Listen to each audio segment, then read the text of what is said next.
예수 산길교회 성도 여러분, 반갑습니다.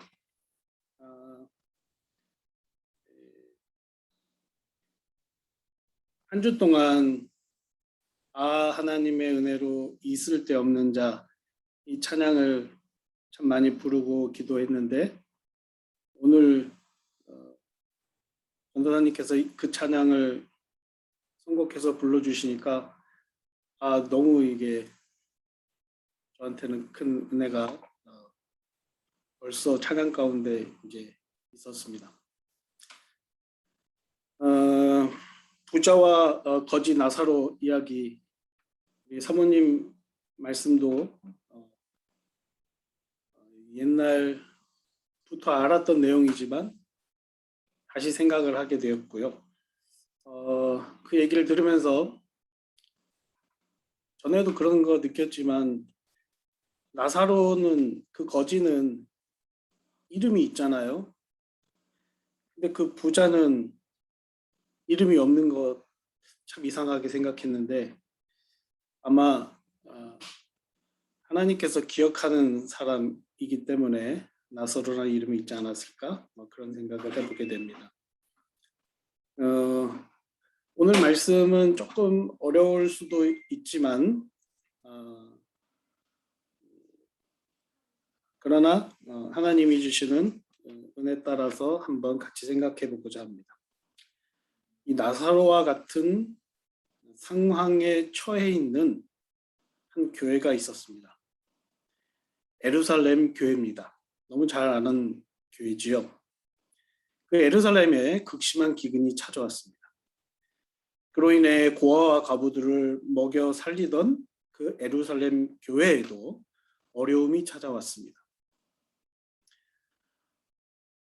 마게도냐에 위치한 이 교회는 그 소식을 듣고 예루살렘 교회를 돕기 위한 기금을 마련하기 위해 준비했습니다. 마게도냐 성도들이 이 예루살렘 교회 성도들보다 얼만큼 더 부자였는지 대부분의 성경학자들은 그렇지 못했다라고 이야기합니다. 마게도냐에 있는 교회의 성도들도 가난했고 참 부족한 형편에 있는 사람들이었다고 합니다. 하지만 마게도냐의 성도들은 자신들의 가난과 부족한 처지에도 불구하고 마음을 모아 이 기근에 처한 예루살렘 교회를 위한 기부금을 마련했습니다. 사도 바울은 이런 마게도냐 성도들의 이 구제 행동을 고린도 지역에 있는 고린도 교회 성도들에게 알리면서 이 고린도 교회 성도들 역시 예루살렘 교회를 돕는 일에 참여할 것을 권면하고 있는 상황이 오늘 말씀의 본문의 배경입니다.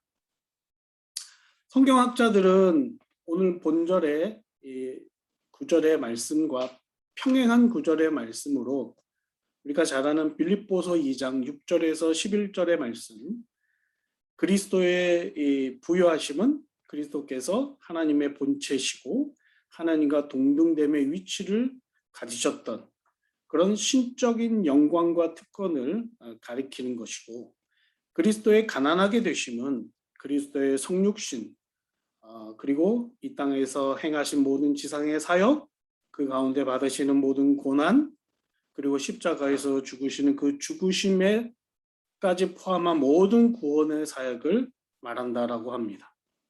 그리고 그 가난하게 되심의 목적과 결과는 그 택한 백성의 영혼의 부요함이고, 그 부요함은 좁게는 우리가 칭의라고 말하는 칭의와 넓게는 그 외에 구원의 은혜들과 영적인 은사들까지도 다 포함될 수 있다라는 의견을 같이 하고 있습니다.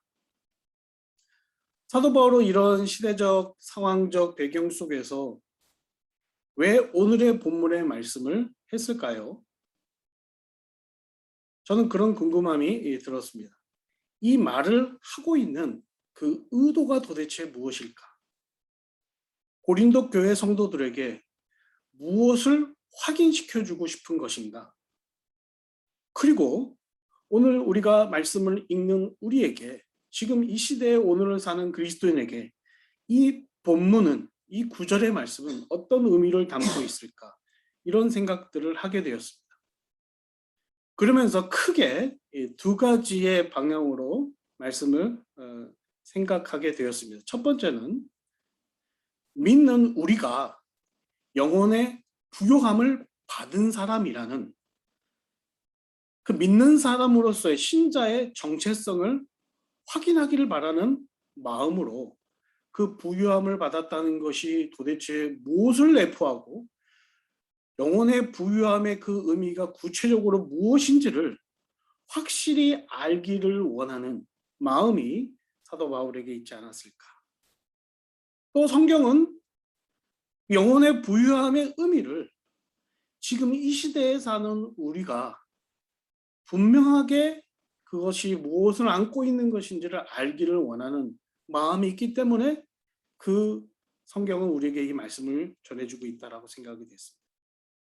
두 번째 큰 방향은 이런 환란의 상황뿐 아니라 실제 우리의 삶의 모든 영역에서 그 영혼의 부유함이 있는 사람답게 어떻게 살아야 될 것인지에 대한 고민을 주기 위해서 실제적인 하나님의 사랑을 받은 그 영혼의 부유함을 받은 사람답게 어떻게 살아야 될 것인지에 대한 고민을 주려고 하지 않았을까라는 것을 생각하게 되었습니다.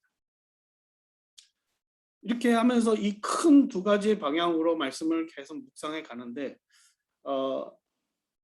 아마도 오늘은 이 첫 번째에 해당하는 것, 부요함이 가지고 있는 그 의미에 대해서만 생각하고 다음번에 제가 설교할 기회가 있을 때 두 번째 방향에 대해서 영혼의 부유함이 있는 사람답게 어떻게 살아야 될 것인지에 대해서 또 생각을 해보려고 합니다. 첫 번째, 우리가 이미 알고 경험하고 확보된 영혼의 부유함이란 무엇일까요? 그것은 오늘 말씀 안에도 담겨져 있습니다. 주 예수 그리스도의 은혜의 목적이자 결과이면서 동시에 우리가 은혜로운 삶을 살아야 하는 그 이유가 바로 영혼의 부요함입니다. 한 번 더 말씀을 드리죠. 영혼의 부요함이란 주 예수 그리스도의 은혜의 목적이자 결과이면서 동시에 우리가 은혜로운 삶을 살아야 하는 이유이다. 고린도후서 8장 9절 본문의 시작은 이렇습니다. 우리 주 예수 그리스도의 은혜를 너희가 이미 알고 있다. 알거니와. 이 말을 헬라말로 고쳐서 다시 번역해서 읽어드리면 지칭하는 것을 풀어서 읽어드리면 고린도 교회 신자들은 우리 주 예수 그리스도께서 얼마나 은혜로우신지에 대한 구원의 경험을 잘 알고 있기 때문에 라는 말입니다. 읽지는 않았지만 고린도후서 8장 1절부터 9절의 내용을 쭉 읽어 내려가다 보면은 사도 바울은 의도성을 가지고서 반복해서 사용하고 있는 하나의 핵심 키워드 하나가 있습니다. 그것이 바로 은혜라는, 카리스라는 은혜라는 단어입니다. 1절 말씀 한번 보시죠. 형제들아, 하나님께서 마게도냐 교회들에게 주신 은혜를 우리가 너희에게 알게 하노니 라는 말로 시작을 하고 있습니다. 그리고 4절을 보시면요. 이 은혜와 성도 섬기는 일에 참여함에 대하여 우리에게 간절히 구하니 라고 또 말씀하고 있습니다. 그리고 6절에 가보면 그러므로 우리가 디도를 권하여 그가 이미 너희 가운데서 시작하였은즉 이 은혜를 그대로 성취하게 하라 하였노라. 그리고 7절이요. 오직 너희는 믿음과 말과 지식과 모든 간절함과 우리를 사랑하는 이 모든 일에 풍성한 것 같이 이 은혜에도 풍성하게 할지니라.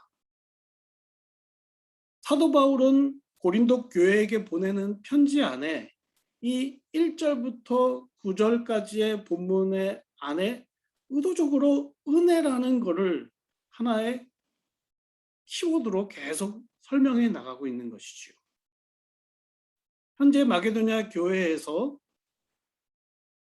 가난하고 핍절한 중에서도 그런 자기네 환경에도 불구하고 더 가난하고 더 핍절한 예루살렘 교회 성도를 생각하게 하는, 그 생각하게 만드는 그 원동력이 카리스라는 은혜였다는 것이고, 그 은혜가 바로 그런 일을 성취하게 함과 동시에 예루살렘 교회를 돕는 일을 하게 하는 것과 동시에 고린도 교회에 영향을 주는, 그래서 또 다른 은혜를 만들어서 고린도 교회가 움직여가고 있는 것을 본문에서 끌어내고 있는 것입니다. 본래 부유하신 그리스도께서 가난하게 되심으로 우리 영혼이 부유하게 된 것은 바로 우리가 강력하게 경험했고 지금 우리를 있게 하는 바로 그 주 예수 그리스도의 은혜의 결과이자 목적이라는 것입니다. 그래서 너희가 어떻게 부유함을 얻었는지 정말로 깊게 절실하게 인식했다면 지금 기근에 허덕이는 예루살렘의 교회를 향해서 주님처럼 우리도 내 물질을 포기하는 가난함에 동참함으로 그들로 하여금 함께 영혼의 부유함을 누리게 하고자 하는 의도가 담겨져 있는 것이라 할 수 있습니다. 그렇다면 여기서 확실히 점검하고 가야 할 것이 무엇이 있겠습니까? 그것은 내가 정말로 진정으로 주 예수 그리스도의 은혜가 무엇인지 알고 경험했느냐라는 질문입니다. 다른 말로 말하자면요, 그 은혜로 인해 나에게 주어지고 확보된 영혼의 부유함이 정말 나에게 있느냐라는 질문 아니겠습니까? 내가 머리로만 지식으로만 그 은혜를 듣고 알았지, 정말 가슴으로 경험된 적이 없다면 매주 교회는 다니고 예배를 드렸다는 사실만 있을 뿐 하나님의 말씀이 나에게 진정으로 구원받았다는 확신을 주지 못한다면 아직 영혼의 부유함이 확보되지 않은 사람이고, 이 사람은 예수 그리스도와의 관계가 믿음으로 온전히 연합된 상태를 경험하지 못한 사람이기에 이것을 다시 확인하는 것은 매우 중요한 것입니다. 은혜가 무엇입니까? 제가 신학대학원을 다닐 때 아마 1학년이었던 것 같은데요. 조직신학 과목 중에 교회론이라는 과목이 있었습니다. 한 학기 동안 그 교회론 과목을 배우고 제일 마지막에 기말고사를 치렀던 그 시험을 제가 잊지 못합니다. 그 교회론은 제가 아주 좋아하는 과목이었고 그 교회론을 가르치시는 교수님도 제가 참 존경하는 분이라서 그런지 다른 과목보다 더 열심을 내서 준비했습니다. 그 당시도 저는 저녁에 수업이 끝나면 학원에 가서 강사 생활을 하고 새벽에는 개척교회에서 새벽 기도를 인도하는, 정말 24시간이 모자라서 허덕이는 그때였던 것 같은데요. 제 기억으로는 그 시험을 준비하면서 거의 3일 밤을 새워서 강의 노트와 책을 막 외웠던 것을 그런 기억이 납니다. 그날 시험 날이 돼서 시험 시간이 되자 학생들 사이에 이 교수님의 닉네임이 성자였습니다. 성자이신 최홍석 교수님께서 들어오셔서 딱 한 문제를 칠판에 써놓고 써놓았습니다. 그 한 문제를 보고 적어도 10문제를 예상했던 학생들은 저와 함께 더불어 한숨과 웅성대기를 시작했습니다. 그 문제는 바로 여러분의 예상대로 은혜가 무엇입니까? 라는 한 문장이었습니다. 가로 열고 오픈북 테스트. 장소 제한 없음. 단 제한 시간 30분. 가로 닫고. 이것이 다였습니다. 제가 아주 또렷이 기억합니다. 그리고 교수님은 자, 이제 각자 묵상 기도하시고 시험을 시작하시기 바랍니다. 하고 나가셨습니다. 나가시자마자 다시 들어오셔서 웃으시면서 한 가지 이야기를 하시는데 제가 좋은 점수 받는 비법 하나를 알려드리죠. 그것은 머리로 쓰지 마시고 가슴으로 쓰면 좋은 점수를 받을 수 있습니다. 하고 다시 나가셨습니다. 제가 오늘 말씀을 준비하면서 그때 그 상황이 머릿속에 떠올랐습니다. 은혜가 무엇인가? 주 예수 그리스도의 은혜는 머리로 아는 것이 아니라는 말이죠. 그러니 영혼의 부요함이라는 것도 이미 아시겠지만 오늘 제가 제안된 말로 여러분을 조금 이해를 도와드릴 수는 있을지 몰라도 그것을 진실로 가슴으로 깨달아지는 것은 성령께서 주시는 선물인 것입니다. 은혜가 무엇입니까? 제가 아는 은혜는 성령께서 가슴 깊이 느끼고 알고 경험하게 하시는 그 어떤 말로도 표현할 수 없고 세상에서 발견하고 얻을 수 없는 진정한 기쁨 그 자체가 은혜 아니겠습니까? 저는 오늘 제가 그날 기말고사를 25년 전인데요. 치르면서 느끼고 생각하는 것들을 압축을 해보고요. 그리고 이번에 말씀을 준비하면서 성령께서 주신 그러니까 가장 최신 업그레이드 버전을 가지고서 한번 그 은혜가 무엇인지 나눠볼까 합니다. 먼저 은혜는 언제 시작되었을까요? 그렇습니다. 여러분의 생각대로 창세기 1장 1절에서 출발되었습니다. 태초에 하나님께서 천지를 창조하시는 그 사건을 기록한 1장을 자세히 한번 읽어보면 그런 질문이 듭니다. 왜 그렇게 천지를 창조하셨을까? 여러 이유들을 생각할 수 있겠지만 저는 제일 마지막 날 창조하시고 심히 정말로 참 좋았다고 말씀하시는 바로 그 창조물이 행복하게 누리면서 살 수 있는 환경을 만드시기 위함이었다고 그런 생각이 들었습니다. 그 창조물이 사람입니다. 바로 우리라는 말입니다. 우리가 뭐라고? 그 특별함을 가지고서 하나님의 이미지를 담뿍 담은 존재로 그 창조된 모든 것을 누리고 다스리고 번성하게 하셨는지 이것을 생각하면 카리스라는 은혜라는 말 외에는 설명이 불가능합니다. 시편 8편 4절의 말씀이 그러면서 떠올랐습니다. 사람이 무엇이기에 주께서 그를 생각하시며 인자가 무엇이기에 주께서 그를 돌보시나이까. 그를 하나님보다 조금 못하게 하시고 영화와 존귀로 관을 씌우셨나이다. 주의 손으로 만드신 것을 다스리게 하시고 만물을 그의 발 아래 두셨으니. 이 말씀을 한마디로 요약하자면 사람은 하나님의 은혜 덩어리라는 표현을 하고, 이 표현이 좀 그런가요? 사람은 하나님의 관심과 사랑의 결정체입니다.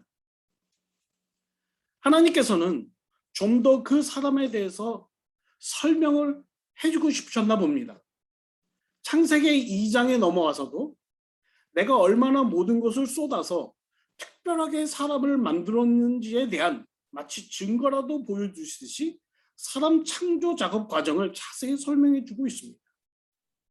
창세기 2장 7절이죠. 여러분이 잘 아시는 말씀이죠. 여호와 하나님께서 땅의 흙으로 사람을 지으시고 살게 하는 바람이라는 생기를 그 코에 불어넣으시니 사람이 생명이 된지라.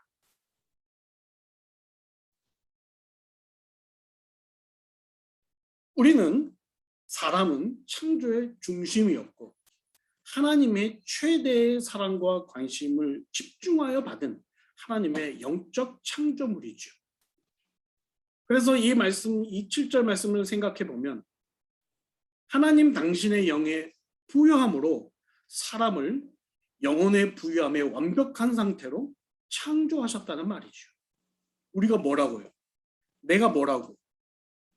그래서 은혜라는 말 외에는 표현이 안 되는 것이죠. 여기서 아주 중요한 사실 하나를 깨닫게 됩니다. 영혼은 철저하게 하나님과의 깊은 관계 형성의 증거이라는 것이죠. 하나님의 관계 속에서 상태를 점검하고 확인할 수 있는 것이 영혼이라는 것입니다.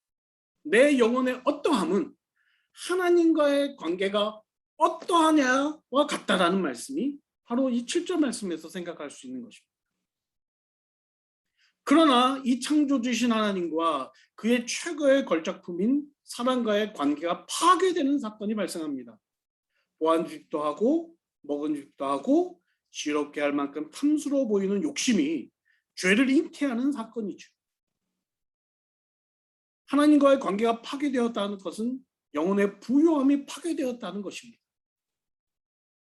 하지만 인간의 그 밑바닥에 끝없는 절망과 죽음의 순간에 등장하는 것이 바로 이 카리스라는 은혜입니다. 하나님은 다시 그들에게 예수 그리스도의 십자가의 대속의 사건을 예포하는 가죽옷을 지어 입혀주십니다. 그리고 그리스도의 가난해지심을 담고 있는 은혜의 언약을 체결하는 것이지요. 그리고 이 은혜는 죄의 문제를 해결자이신 중보자이신 예수 그리스도 안에 우리가 들어가는 연합의 관계를 통해서 다시 하나님의 관계를 회복하고 창조 때의 영혼의 부유함을 다시 회복하는 목적의 결과들을 만들어내었다는 것입니다. 결국 영혼의 건강함은요, 영혼의 부유함이라는 말은 바로 예수 그리스도의 관계가 온전히 성령 안에서 연합되어 있을 때 가능하다라는 것입니다.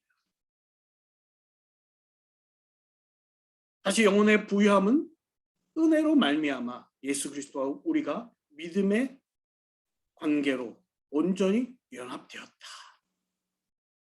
여러분, 이 말도 조금 추상적이죠. 저는 성경에서 이 영혼의 부유함의 상태의 원리를 가장 쉽고 분명하게 보여주는 부분이 저는 요한복음 15장이라고 생각이 있습니다. 포도나무와 가지의 비유라고 생각합니다. 요한복음 15장 1절에서 11절. 한번 성경을 펼치셔서 15장 1절에서 11절을 찾아보겠습니다. 제가 읽으면서 설명을 하겠습니다. 15장 1절. 나는 참 포도나무요 내 아버지는 농부라. 무릇 내게 붙어 있어 열매를 맺지 아니하는 가지는 아버지께서 그것을 제거해 버리시고 무릇 열매를 맺는 가지는 더 열매를 맺게 하려 하여 그것을 깨끗하게 하시느니라. 은혜의 기운이 느껴지기 시작하죠. 너희는 내가 일러준 말로 이미 깨끗하여졌으니 은혜를 받았으니 내 안에 거하라 나도 너희 안에 거하리라. 가지가 포도나무에 붙어있지 아니하면 스스로 열매를 맺을 수 없음과 같이 너희도 내 안에 있지 아니하면 그러하리라. 나는 포도나무요 너희는 가지라. 그가 내 안에 내가 그 안에 거하면 사람이 열매를 많이 맺나니 나를 떠나서는 너희가 아무것도 할 수 없습니다. 사람이 내 안에 거하지 아니하면 가지처럼 밖에 버려져 마르나니 사람들이 그것을 모아다가 불에 던져 사르느니라. 너희가 내 안에 거하고 내 말이 너희 안에 거하면 무엇이든지 원하는 대로 구하라. 그리하면 이루리라. 너희가 열매를 많이 맺으면 내 아버지께 영광을 받으실 것이요 너희는 내 제자가 되리라. 아버지께서 나를 사랑하신 것 같이 나도 너희를 사랑하였으니 나의 사랑 안에 거하라. 내가 아버지의 계명을 지켜 그 사랑 안에 거하는 것 같이 너희도 내 계명을 지키면 내 사랑 안에 거하리라. 내가 이것을 너희에게 이름은 내 기쁨이 너희 안에 있어서 너희 기쁨을 충만하게 하려 함이라. 너희 기쁨을 충만하게 하려 함이라.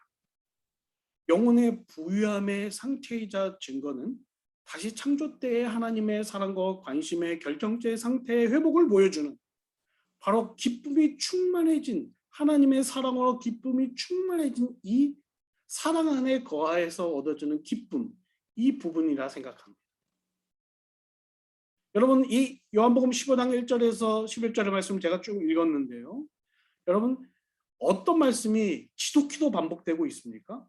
거하라, 거한다 라는 말이 요한이 의도적으로 계속 쓰고 있는 것을 여러분 느끼십니까? 그리스도 예수와 우리의 관계의 연합의 표현이 이 거한다는 말로 표현하고 있는 것이죠. 물관과 채관을 통해 모든 것이 공급받아 풍성한 열매를 맺는 나무와 가지의 관계의 비유로 우리의 영혼도 주님으로부터 지속적으로 공급되는 말씀으로 생겨난 믿음, 순종을 만들어내고 그런 인생이 영혼의 부유함이 완전히 회복된 것들을 경험하는 그러한 과정이 된다라는 것을 이 말씀을 쭉 보여주고 있는 것이죠. 여러분 이 말씀을 쭉 생각해 보니까 나무와 가지의 관계에서 가장 중요한 것은 무엇이라 생각합니까? 붙어 있다라는 표현이죠. 저는 이 붙어 있다라는 표현이 믿음이라고 저는 이렇게 생각이 됐습니다. 믿음이라는 접촉제로 우리가 주님께 붙어 있어야 한다. 그래야 영혼의 부유함을 뺏기지 않고 그것을 누리며 살아갈 수 있다는 것입니다. 그럼 어떻게 그렇게 잘 붙어서 연합되어 있으려면 어떻게 해야 하는가? 믿음의 상태에 달려있는 거죠. 믿음이 건조하지 않게 잘 언제나 은혜로 촉촉히 젖어 있는 상태인지를 확인하는 것이지요. 그래서 성경은 영혼의 부유함과 동일한 표현으로 믿음의 부유함을 말해주는 본문이 있습니다. 야고보서 2장 5절인데요. 내 사랑하는 형제들아 들을지어다 하나님이 세상에서 가난한 자를 택하사 믿음에 부유하게 하시고 또 자기를 사랑하는 자들에게 약속하신 나라를 상속으로 받게 하시지 아니하셨느냐. 믿음의 부요함을 가진 사람은 약속하신 나라의 상속이 확보된 자임을 성경은 우리에게 말해주고 있는 것이죠. 의인은 믿음으로 산다. 이 소선지서를 흘러가는 아주 중요한 키워드이자 신약을 연결해주는 영혼에 부유한 사람들의 삶의 방식의 하나의 캐치프레이즈입니다. 의인은 믿음으로 말미암아 산다.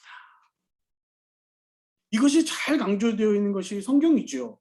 성경을 묵상해야 하는 이유는 이 믿음을 온전히 발견하고 그 믿음을 확인하고 그 믿음으로 무장돼서 이 세상을 살아갈 힘을 얻는 것입니다.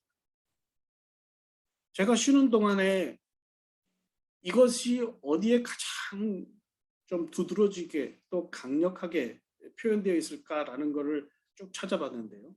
구약은 창세기에 가장 많이 들어있는 것 같아요. 특히 아브라함의 생애. 그리고 신약은 로마서, 히브리서, 야고보서가 그 믿음에 관한 축축 성경이 아닐까라는 생각을 해보게 되었습니다. 창세기와 로마서는 믿음의 원리와 기능을 말한다고 생각하면 전 믿음학 개론 이렇게 이름을 붙여봤고요. 히브리서는 믿음의 선진들이 쭉 연결되어 있는 믿음의 역사신학 같고요. 야고보서는 실제적인 삶에 믿음이 어떻게 행함으로 드러나야 되는지에 대해서 드러나 있는 본질적인 실천신학이라고 이렇게 생각이 되었습니다. 우리가 잘 아는 믿음, 그 믿음 없이는 하나님을 기쁘시게 할 수 없다라는 말씀이 있는 것처럼 말씀이 깨달아지고 그 깨달은 말씀을 세상 속에서 흔들림이 없이 적용하고 삶 속에 구원해내는 것, 이것이 우리에게는 엄청난 사랑으로 기쁨을 주신 주님을 다시 미소 짓게 해드리는 그러한 삶이라는 것입니다. 이것이 영혼의 부요함이라는 것이죠. 이민 생활이 만만치 않은 것이 사실입니다. 누구도 바쁘지 않고 힘들고 지치지 않는 일상을 살아가는 사람은 아무도 없습니다. 다 그렇게 살아가고 있습니다. 우리는 이제껏 그렇게 살아왔고 앞으로도 그렇게 살아갈 것이죠. 그렇기 때문에 어쩌면 가정 예배도 이번 주는 좀 쉬고 싶은 마음이 솟아올라오고 날마다 성경을 읽고 묵상하는 것도 처음에는 귀찮아지다가 나중에는 좀 자연스러워지게 미뤄지죠. 그렇다고 영원히 나 배고프다, 나 가난하다, 나 죽을 것 같다고 뭔가 사인을 보내지도 않죠. 일주일에 주일날 한번 예배를 통해서 잘 지어진 밥 한 끼 먹는 것도 잘 되지 않고 건너뛰고 싶은 마음까지 찾아오게 되는 지경에 이르를 때도 있을 겁니다.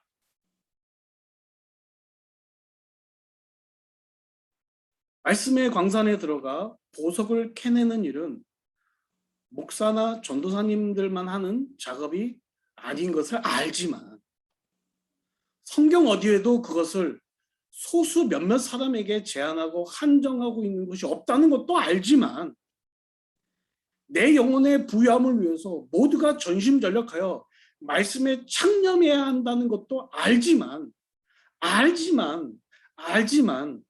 사단은 여전히 우리를 알게만 만들지 그것을 벗어나 직접 행동하게 만들지는 못하는 계략을 꾸미고 우리에게 다가오는 것이 사단이죠. 그래서 은혜를 무력화시키고 영혼의 부유함을 피폐함으로 만들어버리는 비책을 지금도 연구하고 있는 것이겠죠. 그들은 남이 캐어낸 보석을 쳐다보는 것과 숨쉬기도 어려운 광산에 직접 들어가서 땀을 흘리며 그것을 캐어내는 것은 질적으로 다른 것입니다. 이것을 경험해 본 사람은 잘 압니다. 그런 과정에서 얻은 믿음이라는 보석은 무엇과도 바꿀 수 없는 절대적인 가치가 있다는 것이죠. 무엇보다도 그 믿음은 힘든 세상에서 내 부유함을 유지하는 가장 큰 버팀목이 되는 것이죠.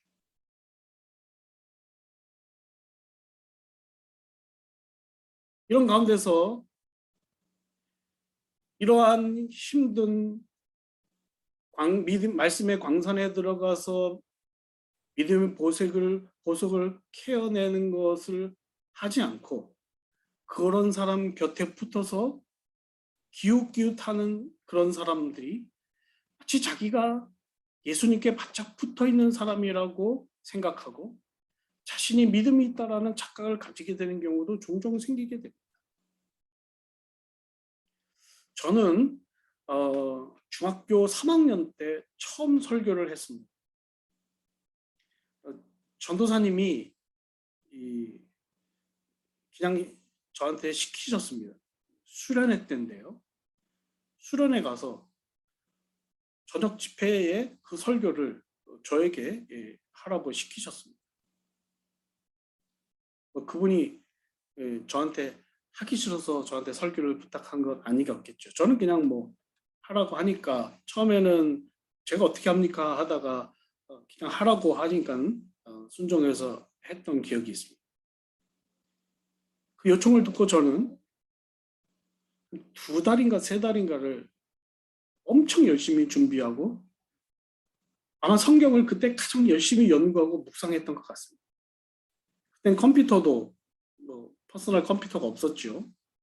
그래서 밤마다 성경을 뒤적뒤적하고 뭐 주석도 없고 뭐 아무것도 없죠. 그냥 성경 하나만 붙잡고 울면서 하나님 나 뭘 전해야 합니까? 하나님 알려주세요 하고 기도하고 다이어리에 또 쓰고 찍고 날마다 셀 수 없는 날들을 그렇게 했던 기억이 납니다.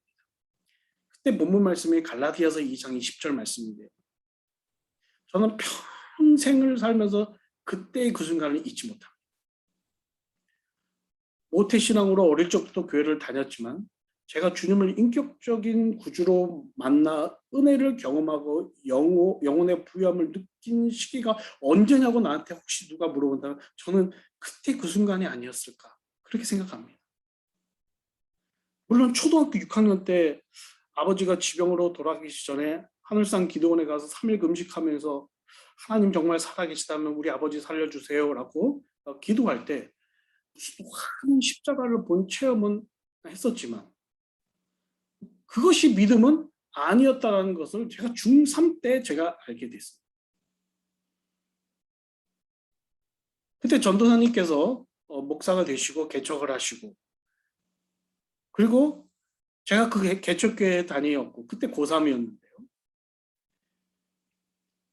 허리 디스크로 집에 누워 있을 때 그 목사님이 신학교 원서 들고 사오신 원서를 사들고 오신 분이었습니다. 저는 신학대학교에 가서 많은 것을 얻고 배웠지만 그러나 제 믿음의 성장은 그 신학교 대학에 다니는 동안에 있지 않았습니다. 분명하게 제가 압니다. 제가 참 행복했던 시간은 MBC 문화방송에 다니시던 홍성태 집사님이라는 분과 내비게이터 DFT 교재라는 1:1 제자 양육의 시간이었습니다. 저는 그때 말씀 69절 팩을 날마다 점검받으면서 체킹했고 139절의 내비게이터 암송 말씀을 점검받았고 날마다 귀한 것을 나누는 훈련을 했습니다. 그리고 정말 잊을 수 없는 것은 어쩔 때는 1시간, 어쩔 때는 2시간, 어쩔 때는 3시간까지 시간 가는 줄 모르면서 그분의 삶을 또 제 삶을 같이 쉐어링하는 그 삶을 쉐어링하는 그 시간이 제가 그때 신학대학을 다니고 있었는데요.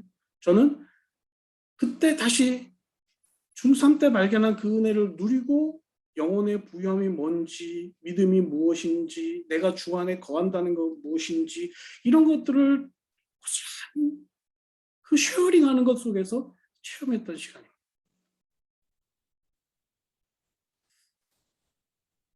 사랑하는 예수 함께 성도 여러분, 영혼의 부유함은 믿음의 부유함이고 이것은 그리스도 말씀 안에서 발견되는 은혜의 희열입니다. 그래서 우리는 말씀으로 돌아가야 합니다. 그리고 아는 데서 멈추지 말고 다시 긍휼의 은혜를 구하고 말씀을 캐내는 인고의 시간을 거쳐서 우리는 다시 살아나야 합니다. 호세아 선지자가 외치고 에레미야가 외치고 수많은 소선지자들이 외쳤던 그 말씀, 우리가 알자 힘써 여호와를 알자 돌아가자. 우리가 지금은 가슴을 찢고 여호와께 돌아가자. 믿음의 보석을 찾아 말씀의 광산으로 일상이 아무리 힘들고 어려워도 들어가야 합니다. 언제까지 죄송합니다.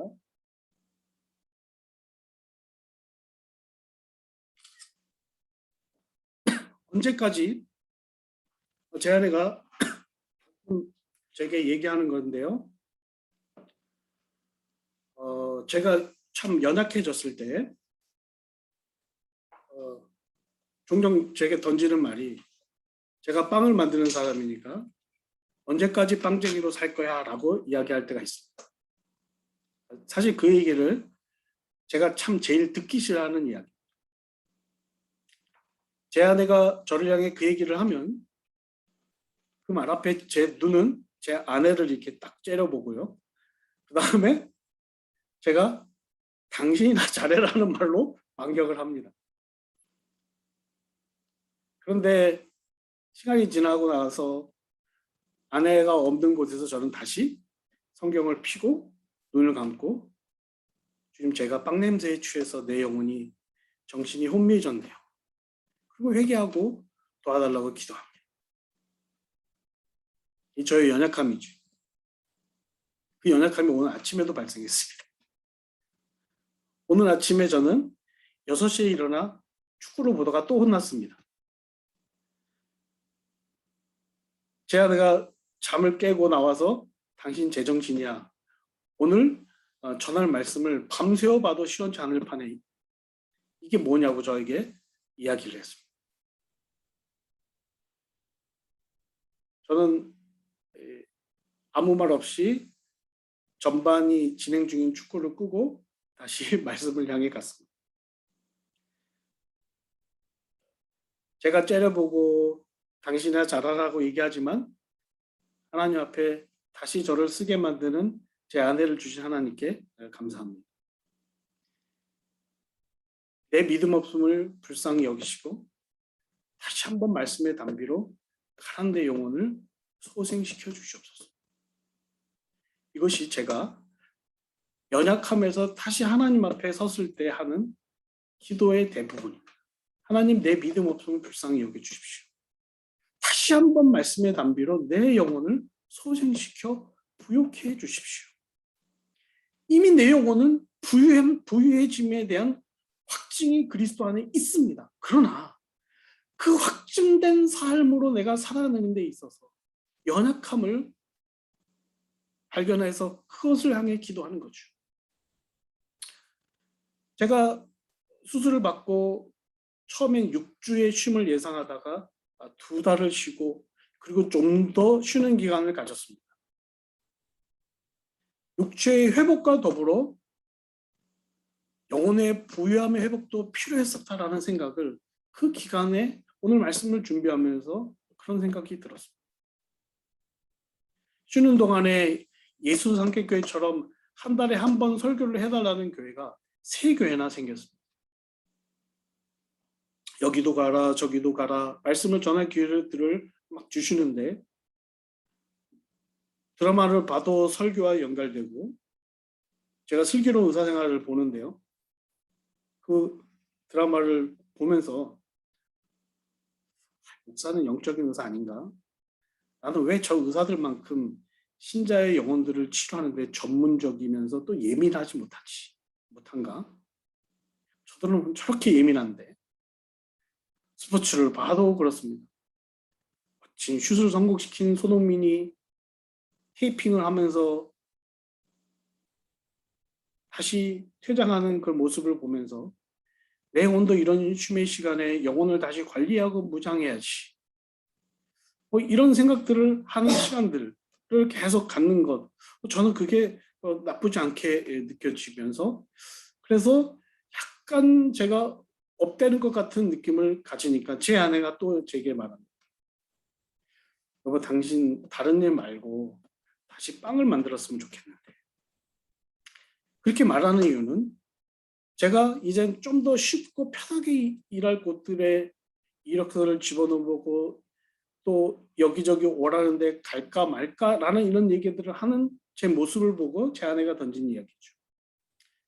그 한마디에 저는 다시 9월부터 다시 빵을 만들기로 시작했습니다. 지금 방금 전화벨이 울렸는데 그 전화벨도 그 빵을 만드는 그 콥스 브레드의 사장님께서 전화를 제가 설교를 하는지 모르시고 전화하신 거죠. 일터에 돌아가도 믿음의 부유함을 놓치지 않을 장치를 지금 연구하고 세우고 있습니다. 사실. 강권적으로 주시는 말씀의 전파의 기회는 강권적인 장치죠. 그리고 저는 자발적인 장치들을 생각하고 연구하고 있습니다. 영어로 된 강의라 머리에 쥐가 날 것 같아서 5년째 미뤄둔 성경 주의 강의도 있고 하루에 2시간 이상 주님과 눈 뜨고 눈 감고든 대화하기라는 것 요즘은 그래도 기름값 걱정 없는 불에 넘치는 차를 주셔서 저는 주로 그 안에서 라이드 할 때나 뭐 할 때나 주로 기도하는데 너무나 감사하더라고요. 어쨌든 충족히 주님과 대화하는 시간을 갖는 장치. 제가 이렇게 제 연약함을 오픈하는 그 이유는요. 주님 앞에 섰을 때 내가 빵을 만들었냐 안 만들었냐 무슨 했냐 주님이 그걸 전혀 물어보시리라 생각하지 않습니다. 주님이 알고 싶은 것은 내 영혼의 부유함을 너가 어떻게 건강하게 유지했냐라는 것이 가장 중요할 것이기 때문에 그렇습니다. 이제 말씀을 좀 정리해 보려고 합니다. 여러분, 영혼의 부유함이 무엇일까요? 주 예수 그리스도의 은혜가 무엇일까요? 여러분, 주님이 왜 가난하게 되셨을까요? 주님 안에 거한다는 것은 무엇일까요? 주님의 관계가 회복된 그 상태는 무엇을 말할까요? 믿음이 건조하지 않으려면 우리는 말씀 앞에 어떠한 자세의 결단이 필요할까요? 사랑하는 성도 여러분, 우리에게는 어떻게 보면 변하지 않는 일상의 날들을 지나가고 있습니다. 그러나 그 속에서 우리의 영혼은 말없이 신호 없이 피폐해져 가고 있는지 모르겠습니다. 우리는 연약하니까요. 그러나 다시 한번 오늘 말씀 붙잡고 주님이 왜 가난해지셨는지, 주님 다시 한번 주님의 그 은혜로 나를 붙잡아 주십시오 라는 간절함으로 우리가 하루하루의 나날들을 살아갔으면 좋겠습니다. 기도하시겠습니다. 하나님 아버지 감사합니다. 아버지 하나님, 오늘 말씀이 잘 이해되게 해 주시옵소서. 그리고 그 이해됨에서 끝나지 않고 이 말씀이 깊이 성령께서 깨우쳐 주시는 체험으로 우리 가운데 있게 하여 주십시오. 하나님, 우리의 일상의 여러 가지의 상황들이 핑계가 되지 않고 어떻게 하면 내 부요함을 유지하기 위해서, 부요함을 풍성하기 위해서 말씀 앞에 어떻게 나아가야 될 것인지 주님, 내 안에 결단도 주시기를 간절히 바라옵나이다. 아버지 하나님, 예수 산길교회 성도 한 사람 한 사람, 교회 전체를 주목하여 주시고 교회가 이 일에 이렇게 저렇게 결심하며 나아가는 순간순간 하나님 그 방향과 그 상황들을 인도하여 주시고 성도들이 말씀 안에서 영혼이 부유한 사람으로 주님 앞에 칭찬 듣는 사람들 되게 하여 주시옵소서. 예수 그리스도 이름으로 기도드립나이다.